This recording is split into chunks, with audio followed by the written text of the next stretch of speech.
कि बीजेपी के प्लैंक को, जो हिंदुत्व का प्लैंक है, उसको कहीं ना कहीं छीनती हुई नजर आती है। दूसरी तरफ क्योंकि वो ओबीसी वर्ग से हैं, तो वो भी जो है अपने आप को ये कह सकते हैं कि मैं जो हूँ ओबीसी से हूँ, मुझे भी जो है वो ये कहना, मेरे ऊपर ये आरोप टिकता नहीं है। लेकिन एक और मेरे सहयोगी ने बात की, जो इस सब चीजों को काउंटर करने के लिए जो बात सामने आ रही है वो है करप्शन की बात, जो कि ईडी के अब जो कार्रवाई है उसके सामने होती है। और ये बात हमारे आंकड़े में भी सर आप जो कह रहे हैं राहुल सर की, जो मुख्यमंत्री की छवि अच्छी है, ये आंकड़े में भी परिलक्षित होती है। उनके 40% लोग उनके काम को शानदार मान रहे हैं। एक बार मध्य क्षेत्र का भी जो हमारा प्रोजेक्शन है वो दर्शकों के सामने रख दीजिए, उसके बाद जितेंद्र का रुख करेंगे, जिससे कि वहां की तस्वीर ग्राउंड से हमारे सामने आ सके। मध्य क्षेत्र में 64 सीटें, जिसमें 25 से 26 बीजेपी, 34 से 36 कांग्रेस और अदर्स के खाते में 2 सीट।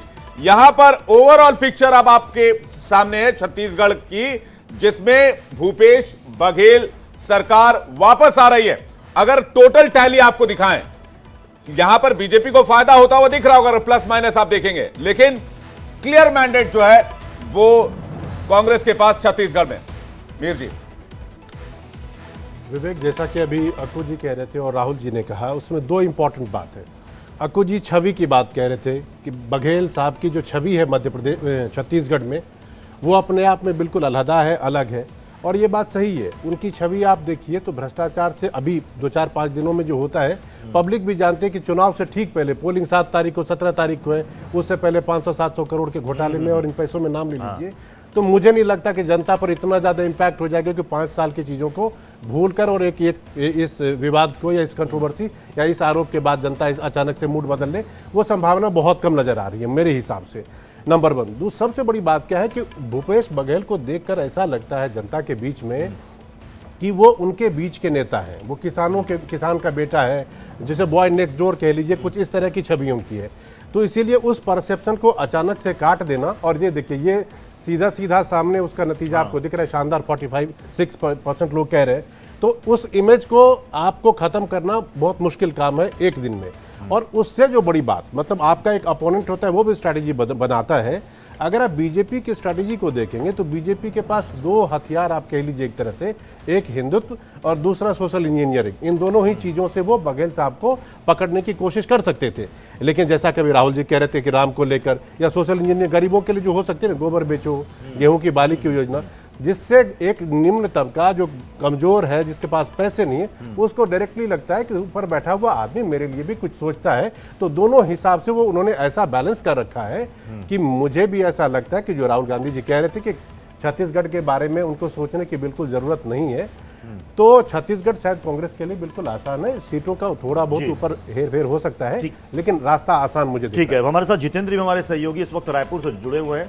जितेंद्र, जरा बताइए, वोटिंग से पहले क्या मूड है छत्तीसगढ़ का?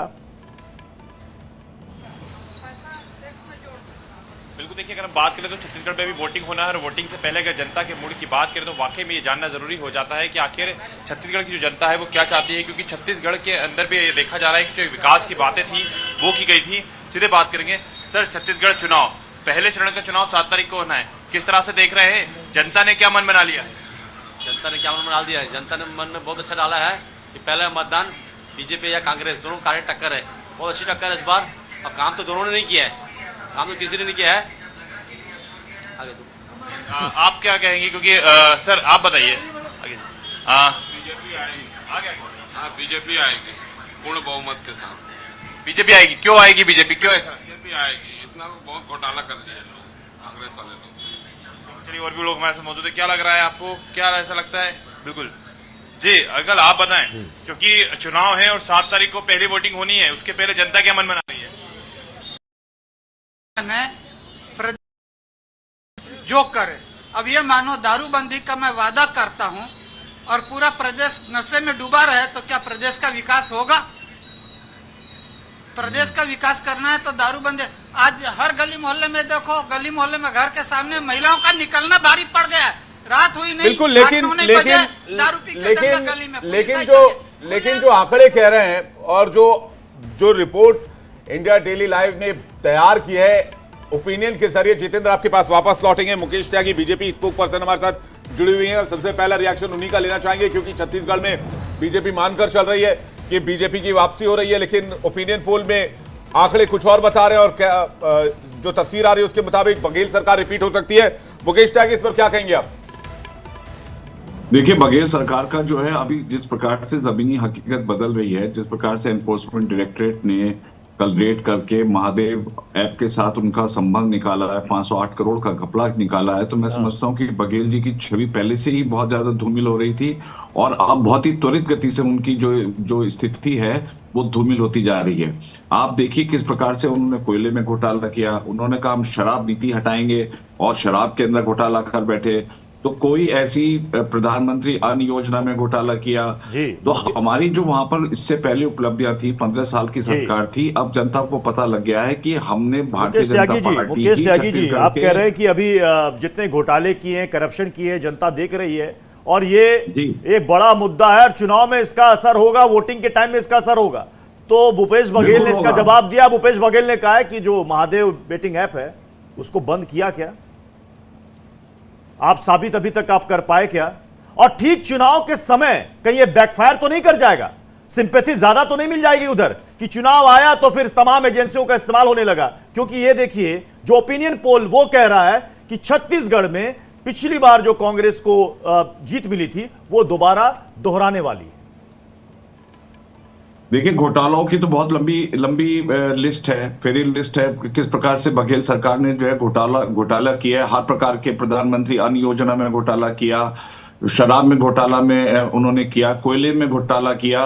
तो घोटाले की तो ये सरकार है। 30% की, जब अमित शाह जी ने सही कहा कि 30% की सरकार है, तो इनका जो करप्शन का है वो मुद्दा बहुत ही गंभीर है। और जमीनी हकीकत में मैं समझता हूँ आपके जो ओपिनियन पोल है बहुत तेजी से बदलेंगे।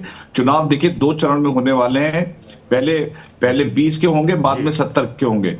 तो नक्सलवादी भी जो है जिस प्रकार से उन्होंने तस्वीर भी बीच में दिखा रहे हैं, तस्वीर में बीच में दिखा रहे हैं कि एयरफोर्स का जो है हेलीकॉप्टर है ये ईवीएम लेकर जा रहा है। दरअसल छत्तीसगढ़ में 2 फेज में चुनाव होने हैं। वहां पर चूंकि छत्तीसगढ़ का एक बेल्ट है, बड़ा सा हिस्सा जो कि नक्सल प्रभावित क्षेत्र है, तो वहां पर खास सुरक्षा के इंतजाम किए जाते हैं और उसके लिए काफी मशक्कत करनी पड़ती है।